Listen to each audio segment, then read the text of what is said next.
Hello guys, my name's Khadroth, and today I'm going to be talking to you about the Grail live event that's going to be coming up on NA. But first, a little bit of a PSA about the news that we received over the weekend.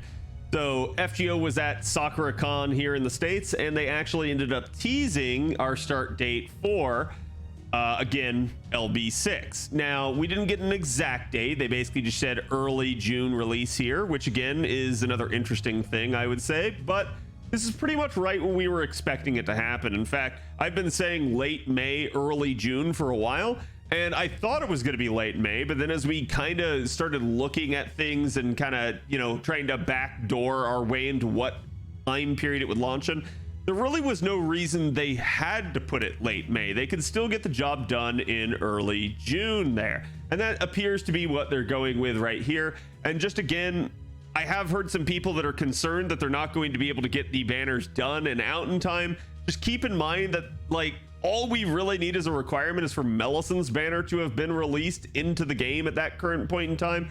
There's really no concern. And even if they were to start at, say, something like June 2nd or something like that, they could still easily spend 14 days on both those story chapters and then go right into the anniversary, still with plenty of time, with our GSSR totally intact. So there's any number of ways they can resolve that. I wouldn't worry about it too much. Obviously, the other piece of news that we got here was the announcement of the pre-release campaign for Waltz in the Moonlight, aka Grail Live. That'll be coming up here. And again, this is another really interesting one just because this is sort of setting the stage for everything that's to come. There are obviously some interesting stuff here, like the My Room background that'll be changing, as well as a commemorative craft essence. Again, a quest for that'll also show you a little bit of a like 3D CGI cutscene, which is really interesting. I highly recommend you watch it. And then we got game updates as well, which again, this one is going to be potentially for John here, giving her up to 50% defense down for 1 turn, but 30% over 3 turns. And then for Blavatsky here, this is going to turn her Mahatma skill into an additional charge skill. So it's going to give her 30% combined with the 20% that she gives to the party, turning her into a 50% charger, making her even more broken than she already was as a 4-star AoE caster. And then obviously you got the summoning campaign alongside there with Janu and basically all of your costume candidates that we'll be talking about here. So again, another really nice thing there, but something obviously came up here, and that was, what's the start date of Grail Live going to be? Which, as my mod Avalon pointed out here, that we basically are being told the 16th is going to be the end of the My Room special campaign here during this pre-campaign. And so it stands to reason that it could be as late as the 17th. Now, the one thing I am going to say is, apparently on JP, when they put this in here, they said it was going to last until the start of the event. With us, they have given us a specific date. So that does lend some value to the theory of it being on the 17th, which would be Monday for us here in the States, as our sort of start date for Grail Live.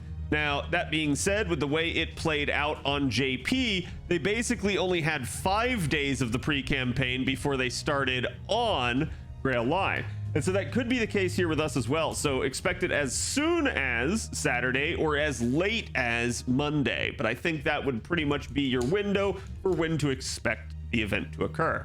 Now, if you're curious as to what Grail Live is about, it's another really interesting event that we basically have gotten a lot of sort of talk about over the years since it happened on JP. I think a lot of people were really concerned with this event because there was a lot of stalling leading up to this event when it happened on JP, a lot of dead time. And then I think a lot of people were really disappointed that it wasn't the like Tsukihime collab or something that they were expecting. Now, again, you could choose to think that same way, but I've always maintained this thought process that expecting Tsukihime to get a collab in FGO literally right after the announcement of the remake of Tsukihime was honestly just not gonna happen. So I don't think there's any point in holding that against Grail Live. I did see a lot of people as well that were just disappointed that it seemed like FGO was collaborating with itself at the time, but I gotta be honest with you and say that Grail Live is one of my favorite collab events. The overall theme of it is just amazing. It is an idol-based event. It is involving concerts, new costumes and everything, and it's great. And so you guys can see here, your welfare for the event is going to be Mysterious Idol X Alter, aka Mixa, and she is definitely a really nice AoE foreigner that you guys will be getting. On top of that, there will obviously be a main story that unlocks over time and grants access to new free quests. You guys can see basically really quickly in there, pretty much by the third day, you have a permanent unlock already for Mixa, so that's nice. You don't have to wait all the way until the end of the event for anything like that. I'm not going to watch the commercial with you if you want, but I highly recommend you do, because again, it's got great music overall in this event. Now, the event mechanics are pretty interesting. You guys can see you can collect Idolium bonus points, so you will be wanting to take, again, your units that give you the most bonus in this regard. You guys can see, obviously, Miss Crane, your new SSR that we'll talk about here in a second, and Mixa will give you by far the most, as well as bond bonus on top of that. Then anybody else that is an idol in the event or gets a new costume basically for it is going to be a 20% point bonus. And then there are numerous other units that are just 10% point bonus. So your goal is going to be to try to take as many of them as possible to get the nodes complete. Don't worry about 3-turning every node and trying to just get through it as fast as possible. Try to take the most point bonus. That'll make you the most efficient on your AP, and you'll definitely thank yourself later into the event. Now, again, there is going to be live quests in the event, and they're a special sort of pseudo challenge quest. They're not really challenging, but they do have gimmicks to them. And the one cool part about this collab is that there is a center stage mechanic in it. Basically, it's the spotlight mechanic. So whichever one of the units you place in the center will get additional benefits, including critical damage up, critical star absorption up, and crit stars per turn. And then furthermore, if the servant in the center is one of the idol servants, the background music will change to be their own theme for that event, which is really awesome. I would love if they actually brought this back again just for this feature, because this was a really cool aspect to it. So basically, when they're out, when their music is playing, the crowd is pumping in the background, and it's a really awesome feel for an event. And that's one of the reasons why I just really liked the overall theme of it. Now, obviously, you have event reward CEs here. Again, this is going to be your 5-star shop CE. You guys can see it's all attack scaling. It's got sure hit, crit damage. And again, the starting battle that will probably, starting battle MP gauge here, that'll probably scale up to 50%. And indeed it does. So this is not a bad craft essence. Doubly so if you were someone that didn't really have sure hit on a CE. Obviously, something like Invincibility Pierce is going to be even better, but hey, in a pinch, this can definitely be a really nice one, especially for that solid crit damage it's adding. It's a really good sort of get you going really fast, but also keep you kind of going over time with that crit damage. On top of that, you guys are going to get command codes. You guys can see here your 5-star one is going to be the engraved card deals extra damage against saber class units. Again, there's your hint right there. It's an MHX command code. And then you're going to get Meteoric Bellows here for your 4-star one. This is going to be another really good one for those of you guys out there that like to use Honey Lake, because this one is a burn command code. So it's going to allow you to stack burn on yet another command code for one of your cards, allowing you yet again to get even more quick applications of burn on an enemy. And eventually you guys will be able to get all 5 of them on all of the cards there, making a perfect sort of guaranteed as long as I get a card type deal where you can apply burn to an enemy for the uses in Honey Lake, or again, anybody that deals extra damage against burn targets like Yang. So then your 3-star here is going to be Idle Hat, and that's going to remove 1 critical chance up from the target upon attacking with the engraved card, and then gain 1 crit star. This one's not a bad one. It can certainly be really good if the unit has crit chance up. Just don't confuse this with crit damage up. They're 2 different types of buffs. Their colors are slightly different. Know how to spot them and you'll thank yourself. But yes, it can be really good for sort of stopping an enemy from being able to crit you nearly as much. And then of course you get the benefit of the crit star if you do that. Again, your guys are going to get multiple summoning campaigns. The first one here is going to be involving Miss Crane and MHXA here. And again, this one's going to be nice because it also has Nitocris on right up in the background. She will be one of your idols that gets a new costume here. We'll talk about that in a second. But Nitocris is a steal as a 4-star unit that you can possibly pick up here. And since she is the only 4-star on right up in this, you can definitely thank yourself for that. as you can use her prolifically for farming throughout this event or any other.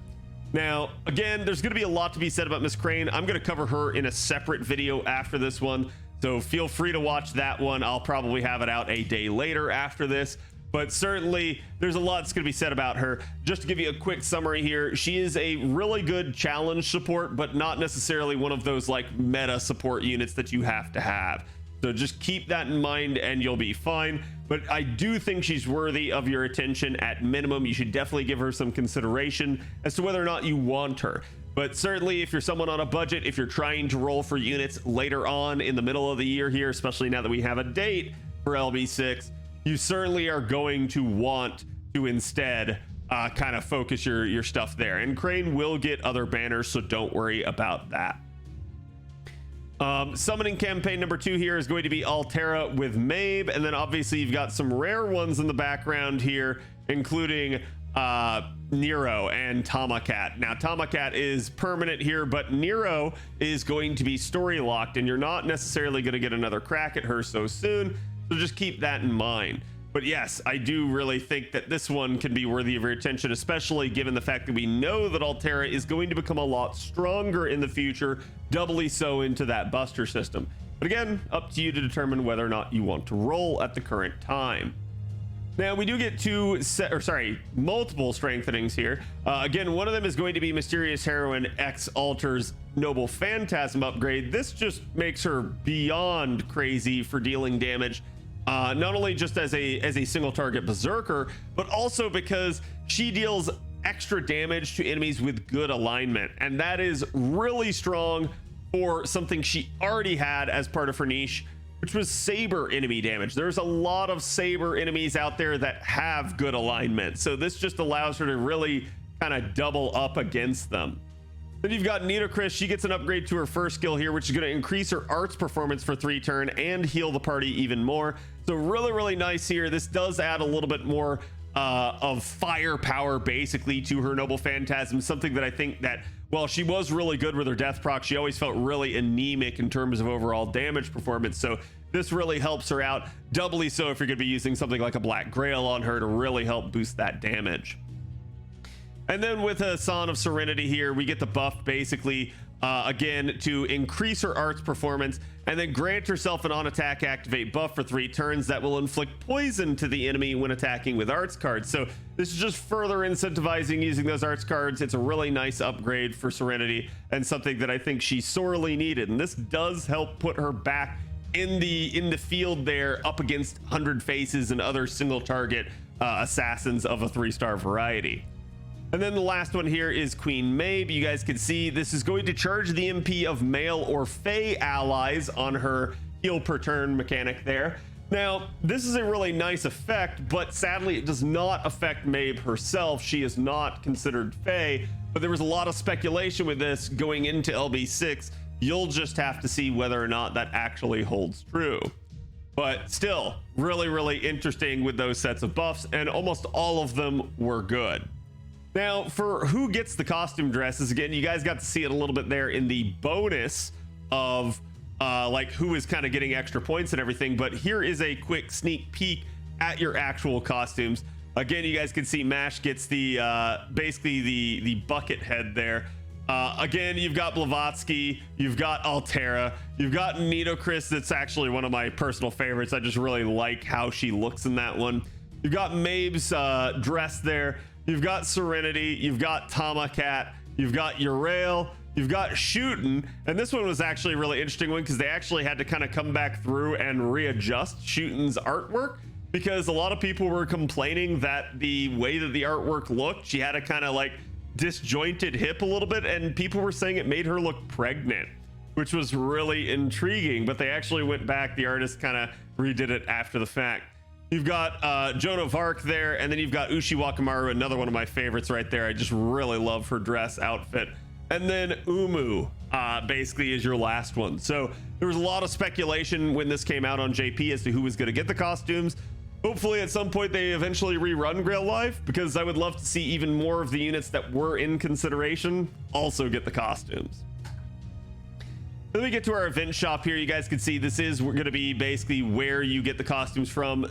There is no exchange cost. Your only requirement is that you complete acts of the story, which is really, really nice in that regard. So certainly you're not going to have to spend anything or anything like that if you're worried about paying for them. So I highly recommend getting all the costumes just in general. And that's something that's always nice to have just in case you do roll the unit. Then for your gold mat here, you guys can see you guys are going to get the guitars there for MHX, which I believe is her ascension item. Sorry, MH Mysterious Idol X altar.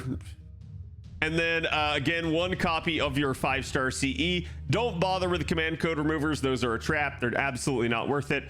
Again, you get 2 gold materials here with your mirrors and your fruit. And then your yarn from LB 5.5 is already in there, as well as some gold monuments and a gold foe.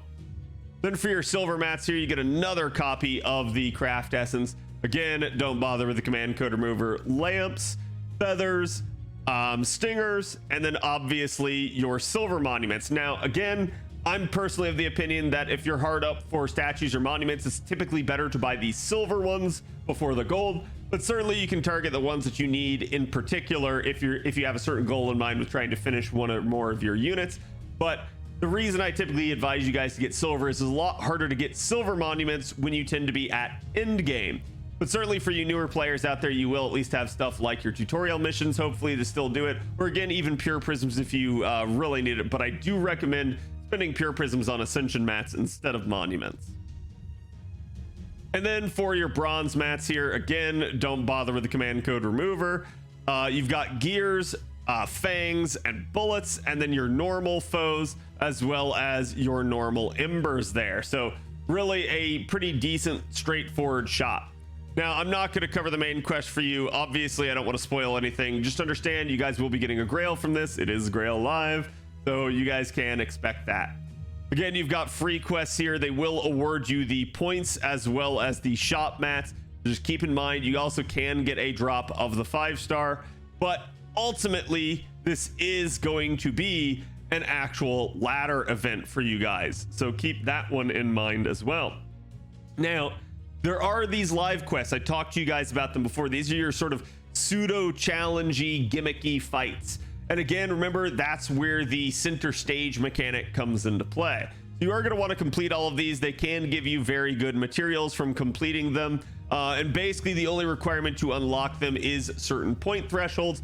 So think of it almost like Summer 3 in that regard. For any of you guys that hated that mechanic, you don't like that comparison. But it is largely true to form. You have the 3 different point types, and you're going to require certain point totals in order to unlock certain ones of these. But as long as you guys get them done, you guys can see there are some quite nice rewards basically awaiting you, including the additional copies of MIXA, which again is going to be something that you're really going to want just for completion purposes. Point rewards here, you guys can see, again, there are the 3 different types, and each one of these will go up to 1 million points. So you're looking at 3 million points required in total. Just keep in mind, you can gain bonus to multiple types at a time. Doubly so if you're taking units like Miss Crane and Mixa, they're going to give you the most points. So definitely try to keep them in your party at all times when possible. But certainly this is a really, really nice thing that you guys can get here. And you guys can see there is, again, going to be another copy of the craft essence, which actually, hold on here. Was that... Did we actually get... No, okay, so you only got the 1 in each of these, so there were only 3 in the shop. So basically looking at the point rewards, there is 1 right here in the point rewards, and there is 2. So right there, you guys get all 5 copies that you would need to MLB the craft essence. So you are safe in that regard. You don't have to rely on a drop, thankfully. But again, some really, really nice stuff in these, including obviously the costume ticket, I believe, as well as, again, the crystallized lore down here is the final reward. Definitely don't miss out on that, as well as, again, obviously your ascension mats for Mixa. Again, there are some little extra quests here. They're not too much, but it is going to be how you guys are going to get your command codes. So definitely make sure you guys are doing them just for that reason alone. And then you've got the challenge quest here at the end, which will yield you yet another crystallized lore. So again, this is a really straightforward event. It's a point event with 3 currencies. You do have the live center mechanic where you're going to want to be taking any unit that has bonus. Doubly so, you're going to be wanting to put your idle characters in the center slot so that you can reap those extra benefits, as well as hear the really cool background music. But again, just sit back and enjoy this event. You've got 2 weeks to complete it. It's a relatively straightforward and easy event. And again, nothing too crazy in order to unlock it just for Yuki, but I do believe, again, that the challenge quest requires maybe a little bit more, but I did not see that. So no, maybe you don't have to have Solomon done for this one like you do with a lot of the others. Still, let me know what you guys think. How do you guys feel about Grail Live? And for those of you guys that played it on JP, what did you think of it when you encountered it? And I'll see you guys for the next video. Have a good one.